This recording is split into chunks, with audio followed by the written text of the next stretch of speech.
Light at the end of the tunnel in the battle between Chico and the homeless living in its parks. Action News Now reporter Danny Maston has been following this story since last April when it all started, when the 8 homeless people filed a lawsuit. Danny, what does the agreement mean for the homeless people camping on city property right now?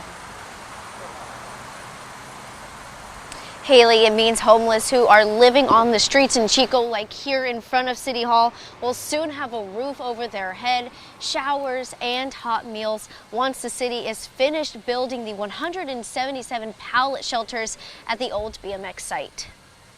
Finally there's going to be a place where you can have your own area, your own space. Kristen Stopnick lost her job 2 years ago. Then she lost her apartment. She's been living on Chico's streets ever since. It's been a long, hard journey, and it's not easy. When I told her the city signed off on the settlement agreement, she immediately felt a sense of relief. None of my stuff will get stolen, or I don't have to worry about being out in the cold. I have the safe space for my dog when I go to work, so of course I would be willing to try it. Attorney Corey Turner represented the 8 homeless who sued the city. He tells me he feels it's a good deal. Both sides attempted as much as we could to find common ground, and we negotiated in good faith throughout this process. This right here is part of the 45-page agreement. This will now be handed to the judge to be signed before any next steps can be made. We don't know when the judge will sign it, but we hope it will be soon. I think the big question here is, does this mean the city can go back to doing enforcements in city parks and in our waterways?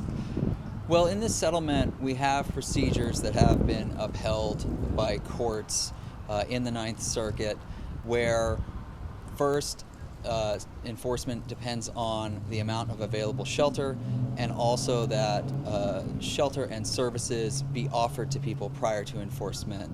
Once the magistrate signs off on the agreement, it will end the case and will start a 5-year oversight period to make sure the city's following through on its end of the deal.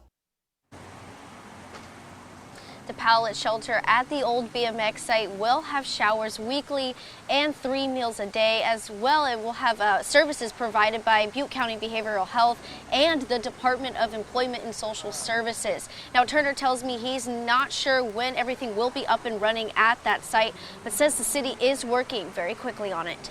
Live in Chico, Danny Maston, Action News Now coverage you can count on. Thanks, Danny. Action News Now reached out to city leaders for comment. They say they cannot comment on the agreement at this time.